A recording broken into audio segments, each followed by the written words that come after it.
все-таки удивительно, что даже в такую не самую теплую погоду, за окном дождь и ветер, в вашем деревянном доме по-настоящему тепло. У вас везде так? Деревянные дома везде строят? Да нет, сейчас уже не деревянные. А раньше все были деревянные. Ну, все-таки и название села к этому обязывает. Мы в получасе езды от Нижнекамска в деревне с говорящим названием Малые Ярыклы. Зирек, вот этот татарский корень названия, в переводе ольха. И неспроста. История села тесно связана как конкретно с этим деревом, так и в целом с лесом. Да. Хотя сегодня дерево в Малых Ярыклах редкость, еще 100 лет назад, говорят жители, оно было всюду. Дома, учреждения культуры – все строили из ольхи, осины, березы, которые росли здесь же. То есть здесь, где мы сейчас находимся, раньше был лес? Да, здесь раньше был лес. Малые Ярыклы – село, известное еще с 17 века. Исторические местные жители занимались земледелием, позже стали относиться к категории государственных крестьян. Свои обычаи, свои праздники никогда не бросали, всегда отпраздновали, когда им положено. В советские годы несколько раз менялось административное подчинение Малых Ярыклов. Уфимская губерния, Мензелинский и Челнинский кантон ТССР, и только в 65-м село, наконец, входит в Нижнекамский район.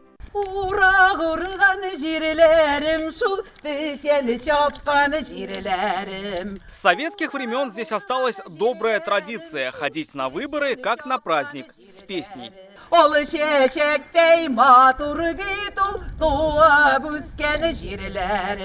Выборы для нас тоже праздник. Вот так ходим в национальных нарядах. Приятно, красиво. Каждый раз выбираем, как праздник это для нас. От Каенлов до Малых Ярыклов 2 минуты ходьбы, но и там бережно сохраняют свои уникальные культуру и традиции.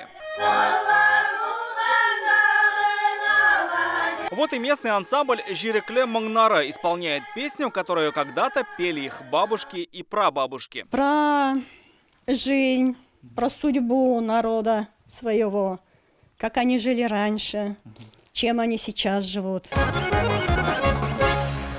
Национальное блюдо, как говорится у нас у кряшен, большие пельмени. Но действительно, таких больших вот заготовок не видел. Сохранили здесь и свою особенную кухню. Лидия Гребенщикова готовит пельмени так же, как делали ее бабушки. Тесто режет чашкой, заготовки лепит вручную.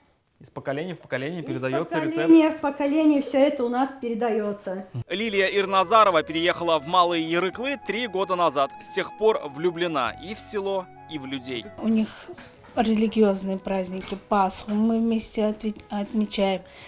Мы тоже с семьей, со своими сыновьями красим яйца, пеку куличи, все вместе. Таковы традиции всего многонационального поселения. Все делать вместе. Татары, русские, кряшены, украинцы, азербайджане, армяне. Живем очень дружно. Вот и сегодня, отдав свои голоса, соседи из разных деревень собираются за одним столом. Главное угощение – татарский чак-чак и кряшенские пельмени. Нет у нас воровства, нет у нас никто чужие вещи не трогает, никто никого не обижает. Поэтому все народы, какие у нас живут, очень дружно. У нас вот народ какой-то такой. Вот мы их уважаем, они нас уважают. И у нас какие-то вот открытые люди, я вот так думаю. Поэтому ни в Каенлах, ни в Малых Ярыклах не боятся, что их традиции когда-нибудь забудутся. Рамиль Шайдуллин, Ильшат Мухаметов, ТНВ, Нижнекамский район.